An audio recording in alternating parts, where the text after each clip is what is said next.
En el nombre del Padre, y del Hijo, y del Espíritu Santo. Amén.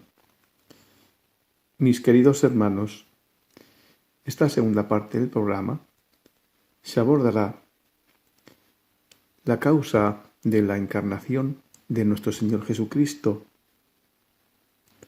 que no es otra que el modo en que Dios va a reinar en la destra, en el exterior, en el tiempo. Nuestro Señor Jesucristo se encarna con un lado de la naturaleza, la divina, y la humana. ¿Y por qué la parte humana? Porque nuestro Señor Jesucristo, a través de su humanidad, despliega todos los efectos de la divinidad a través de toda su vida en la creación. Sirve a la propia humanidad, a la divinidad, para manifestarse en la destra. Por tanto, hermanos, la humanidad de nuestro Señor se convierte en la morada de la divinidad, de la naturaleza divina. Subsiguientemente, nuestra creación, la del resto de criaturas, es el modo en que nuestro Señor, al encarnarse, todos y cada uno de nosotros, de las criaturas, somos concebidos en Él.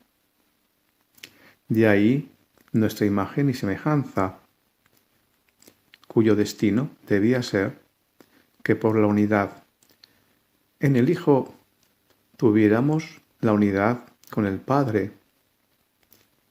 El apóstol San Juan 17 nos lo ordena, nos lo comunica, cuando le dice al Padre: yo en ellos, para que yo y ellos estemos unidos en ti, para que seamos todos uno. También, hermanos, veremos la causa de la concupiscencia, esa herencia del pecado de Adán, esa herencia de la humanidad, de las consecuencias del pecado, y de la explicación de la causa por la cual existen las miserias entre nosotros, que no son otras que la facultad que nuestro Señor nos concede para poder decidir libremente entre el amor a Él o el pecado. En otro caso, hermanos, esa libertad nunca podría haber sido ejercido por el ser humano. Así se lo muestra nuestro Señor Jesucristo a la sierva de Dios en el libro del cielo. Y por último, hermanos, se dará a conocer las tres pasiones de nuestro Señor: la del amor, la del pecado y la de los judíos, y de lo que hemos perdido por olvidarnos de la pasión de nuestro Señor, no aprovechar lo que en ella contiene.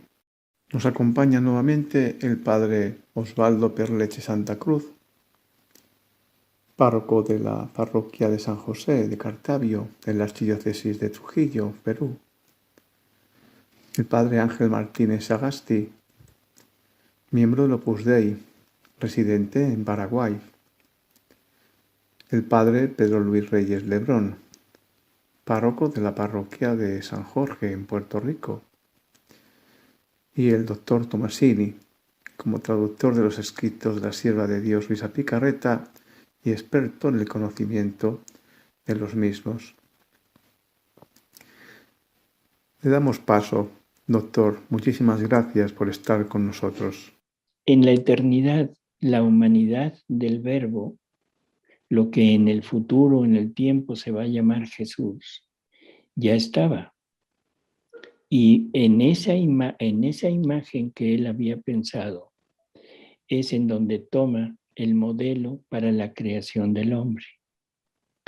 Y si tenemos en cuenta que esta imagen es el cuerpo perfecto o el ser perfecto para que la divinidad pueda llevar a cabo sus acciones.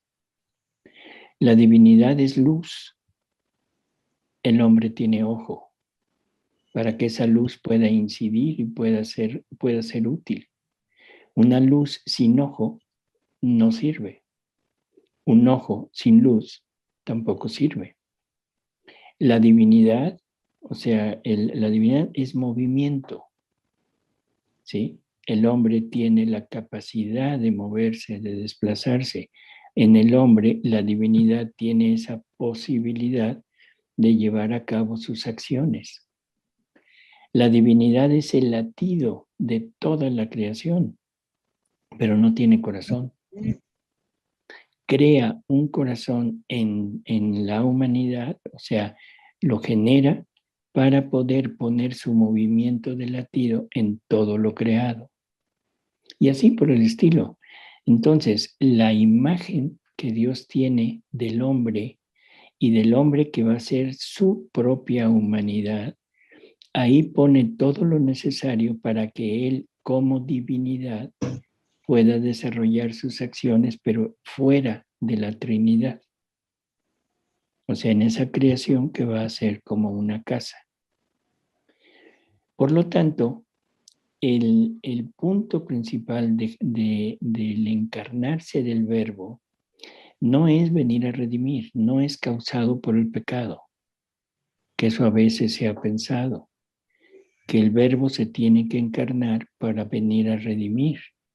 No, el Verbo estaba la idea de la encarnación del Verbo desde toda la eternidad para que Dios pudiera tener su reino en el adextra.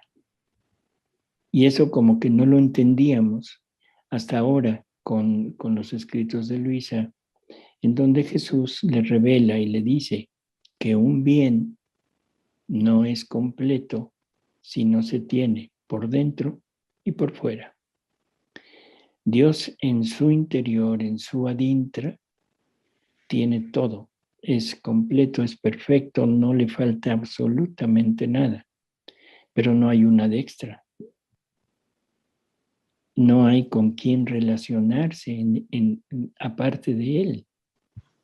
Por lo tanto, ahora la creación es con esa finalidad, poner a alguien divino para poder tener esa relación de amor a la par, pero en el adextra, y ese es Jesús. Entonces, la finalidad de la encarnación del Verbo era tener el reino de Dios en el adextra, que era en el mismo Jesús. Y aquí ya nos tenemos que ir directamente a los escritos de Luisa, porque ya no hay nada en la revelación pública donde Jesús nos dice que cuando decide que antes de crear al hombre, Él ya está hablando como humanidad, como ser humano. Dice, yo le dije a mi amor, no quiero estar solo. Quiero a la criatura como compañía para entretenerme con ella, compartir con ella todo lo mío y poder tener una relación de amor tanto afuera con ellos y como adentro con la divinidad.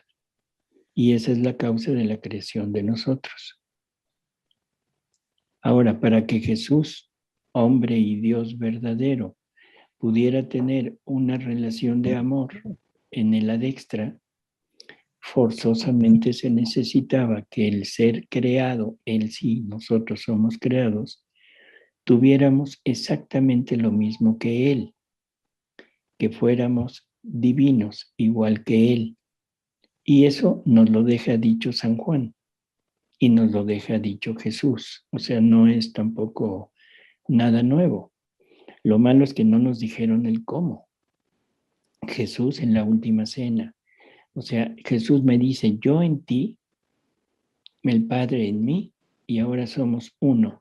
¿Sí? Igual que el Padre y yo somos uno, si yo me uno a ti, ahora tú participas de esta unidad entre Padre y yo.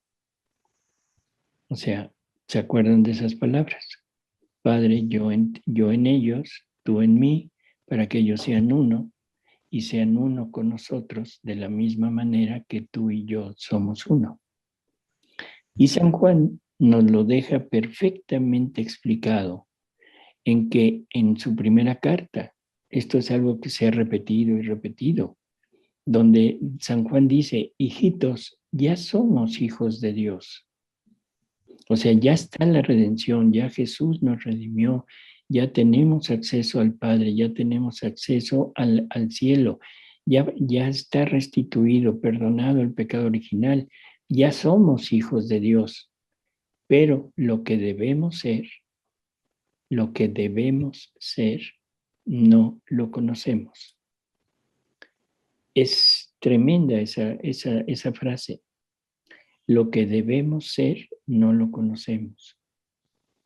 Sabemos que cuando Él, refiriéndose a Cristo, se revele, o sea, se muestre, entonces sabremos lo que debemos ser, porque lo veremos tal cual es.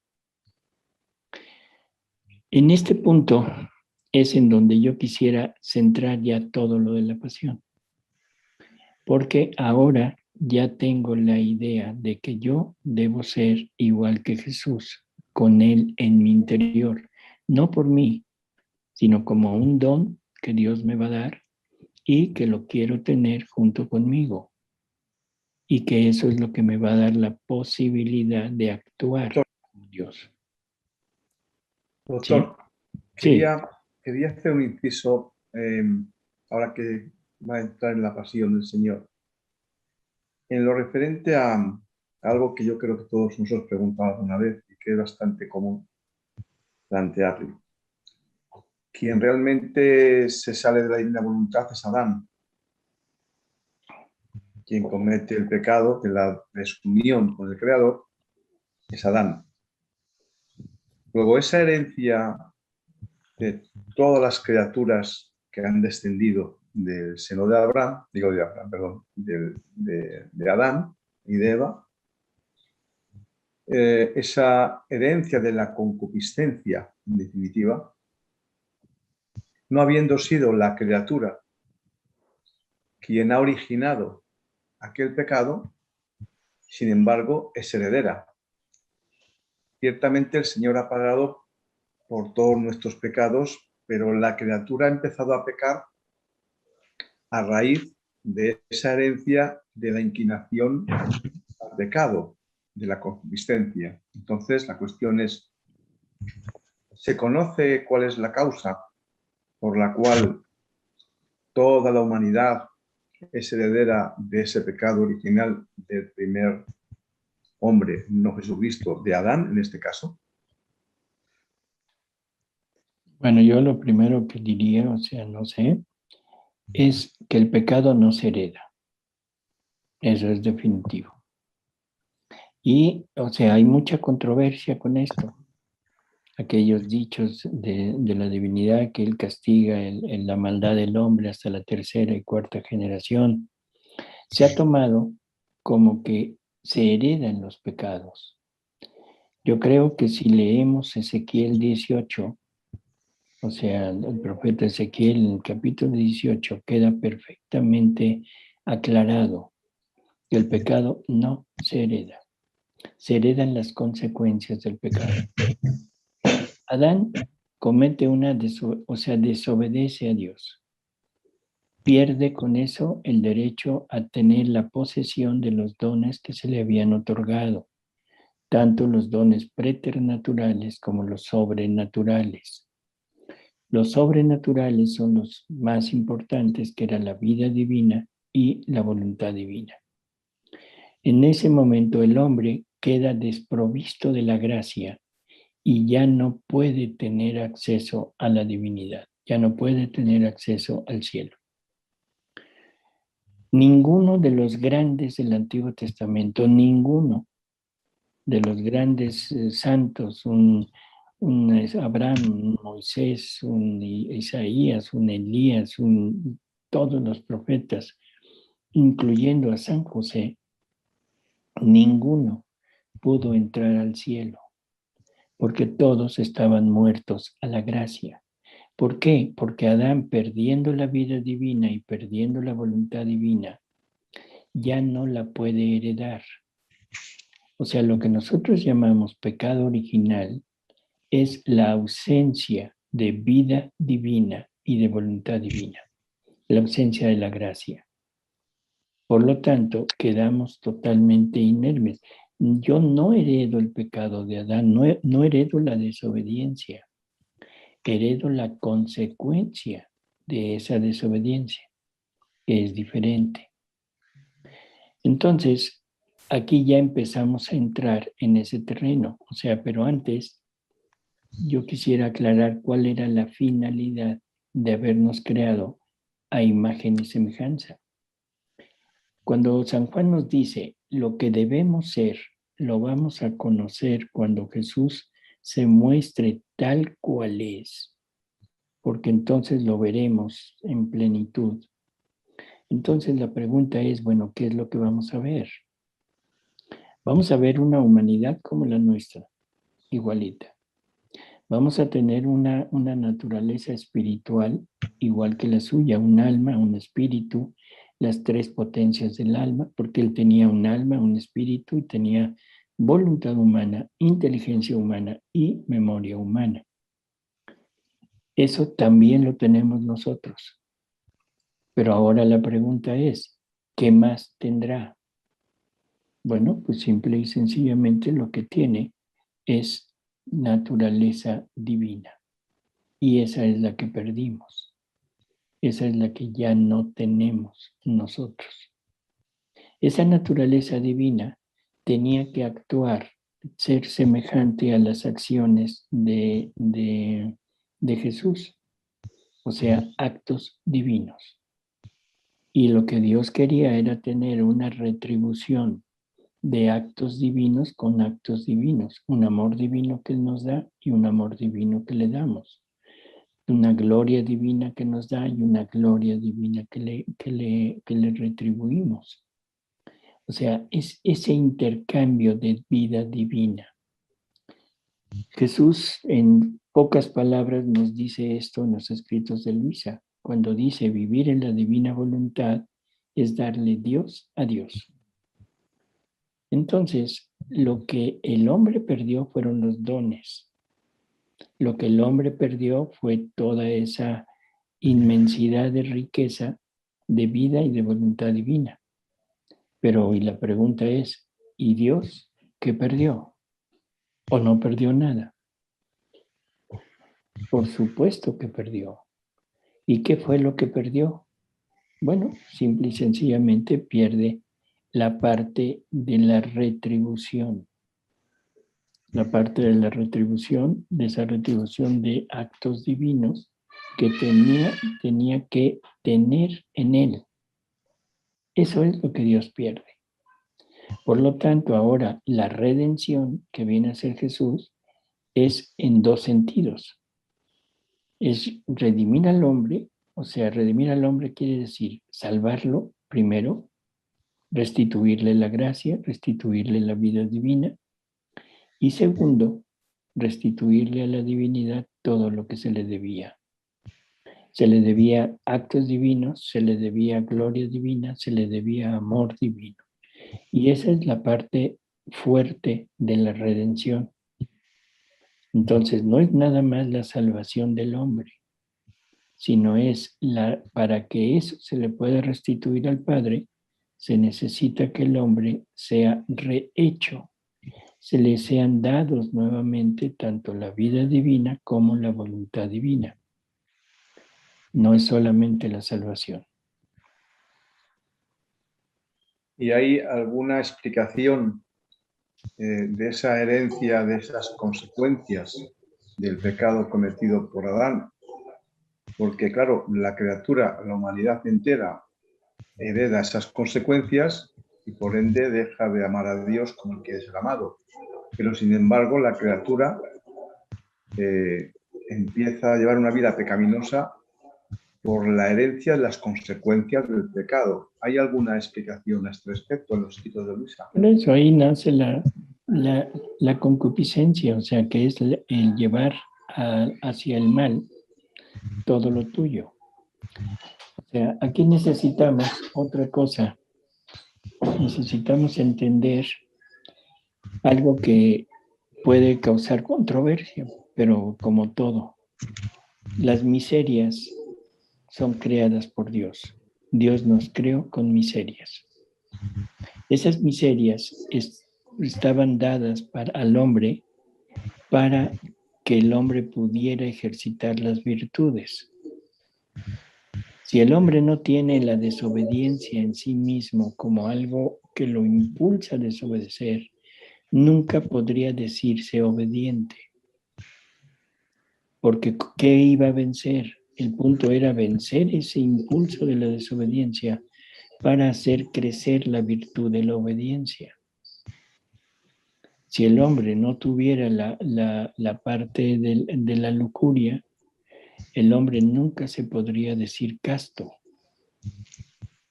Y entonces esto genera, como lo dije, genera mucho conflicto, pero si esto es dicho por Jesús, no es dicho por nosotros. Y si no lo creemos, bueno, pues ni modo, o sea, es lo que Jesús le dice a Luisa, hija, no es que no se entienda, no es que no se comprenda, es que no quieren comprender. No quieren comprender. Y entonces vemos la cosa tan suavecita, tan ligera, como que Dios, ese Dios inmenso, infinito, todopoderoso, que todo lo tiene, se sujeta al sufrimiento, se sujeta a la muerte, cosas antinaturales para Él, por venir a salvar al hombre sin ningún beneficio para Él. Totalmente fuera de contexto. Toda una obra de esa magnitud hecha para una criatura inferior a Dios. No creo que sea lógico el pensarlo así. Me gustaría, perdón, no sé si, ¿en qué texto de Luisa dice este tema? Porque es muy, hay que entenderlo bien, me parece. Claro. No sé dónde puede estar. ¿Lo de que viene a redimirse Él? No, el de las miserias, que Dios también son hechas por Dios nuestras miserias. Perfecto. Ahorita se lo digo. Pues. Bueno. Deme un segundo.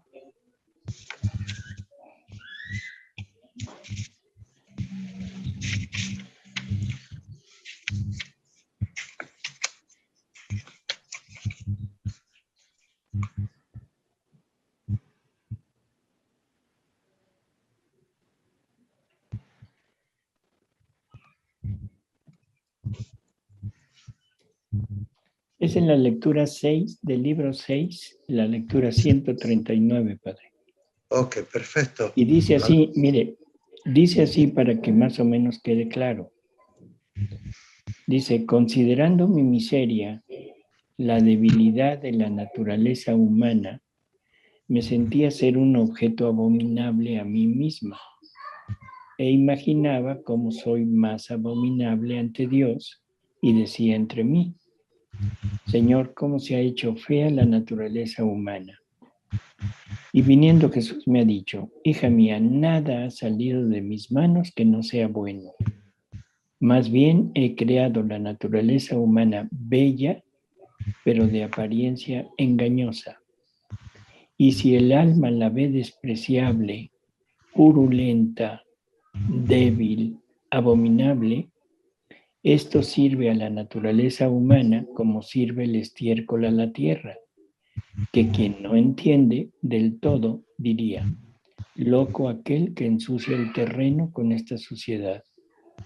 Mientras que quien entiende sabe que esa suciedad sirve para fecundar la tierra, para hacer crecer las plantas y hacer más bellos y sabrosos los frutos. Así que he creado la naturaleza humana con estas miserias para reordenar en ella el orden de todas las virtudes. De otra manera, quedaría sin el ejercicio de las verdaderas virtudes. Ya. Creo que es clarísimo lo que está diciendo. Sí, entiendo. ¿Puede repetirme el libro? ¿En dónde? ¿El libro 6 qué número? Es el libro 6, la lectura 139, padre. Es Porque de octubre 24 de 1905. Lo que entiendo es que esas miserias son como perfectas, digamos, buenas. No es que sea, no, Dios no puede hacer algo imperfecto, pero ha hecho limitada la naturaleza humana de tal manera que esas limitaciones pueden servir para que vaya ejerciéndose, entiendo yo, ¿no? O sea, no es, uno puede entender miserias como los males, ¿no? Y Dios no crea el mal, sino las debilidades, digamos, que uno tiene por su propia naturaleza, tal como es la naturaleza. Él también asumió nuestras debilidades, ¿no? Exacto, pero el punto, de la miseria, padre, es que la miseria usada por el hombre se convierte en la concupiscencia. Claro, exactamente. Eso es la concupiscencia que ya no es de Dios, es del hombre, que el hombre se queda agarrado por ello, pero Dios no crea la concupiscencia. Exacto, hacer uso de las miserias, pero en forma contraria a la que Dios quería. Exactamente, eso sí, eso es correcto. Entonces, que Dios no hace algo malo, sino que es bueno, si sabe. Y que la concupiscencia es consecuencia de esa rebeldía de Dios, contra Dios. Entonces, yo uso la desobediencia para desobedecer, no como fertilizante para la obediencia. Sí, bueno, perfecto. Se puede entender entonces como algo más sencillo, como que Dios ha permitido que, bueno, la concupiscencia, que es una consecuencia del pecado, para que tengamos mérito ante Él, si logramos vencerla. O sea, entonces la miseria, yo creo que el ejemplo que usa es perfecto. O sea, el estiércol. El estiércol aparentemente es algo nocivo, algo no útil, pero puesto en un campo sirve como fertilizante. Sí. Y eso hace crecer las plantas, los frutos, y los hace crecer mejor que si no hubiera estado. Bueno, entonces es entenderlo. Bueno, el estiércol es bueno, digamos, es bueno. Es bueno. Sirve para cosas buenas. Entonces, Dios, no se entienda que es como si fuera algo malo, ¿no? O sea, las limitaciones nuestras, Dios las ha hecho así porque así es nuestra naturaleza. Y tenemos debilidades y cosas de ese punto. Y si además está el pecado, que es la concupiscencia, entonces estamos arrastrados por la concupiscencia en esa dirección. Hace falta gracia para que yo contrarreste esto y no me deje llevar en esa dirección, sino que con ese modo que tengo actúe como el estiércol, que da fruto, que produce esos buenos efectos, ¿no? Así es. Ese es exacto. Y por eso puede decir San Pablo que él presume de sus debilidades, porque así recibirá mejor la gracia de Cristo cuando él habla eso de sus debilidades. Bueno, exacto.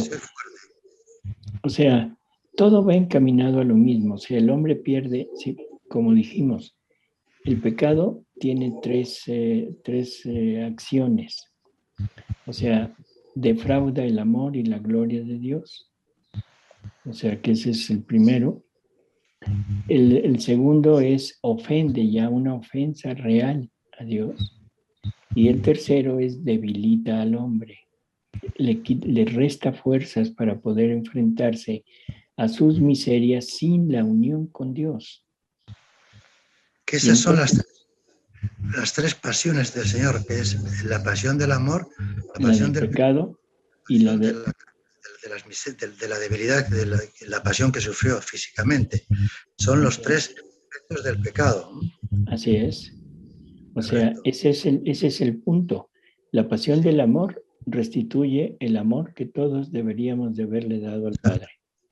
La del pecado paga las culpas que nosotros habíamos adquirido, las deudas que habíamos adquirido, y las paga en Él, o sea, por medio del sufrimiento. Y la última pasión, que es la del hombre, ahí restituye las fuerzas del hombre. O sea, nos da su pasión exactamente para eso, para poder usar la pasión. Y yo creo que este es el punto final de esta plática. Sí, perfecto. Porque después podríamos ya entrar en una segunda ocasión en qué quiere decir esto que voy a leer ahorita. Porque dice, una de las causas del alejamiento que existe en la actualidad entre el hombre y Dios es el haber perdido de vista mi pasión, por lo cual el mundo se ha desequilibrado.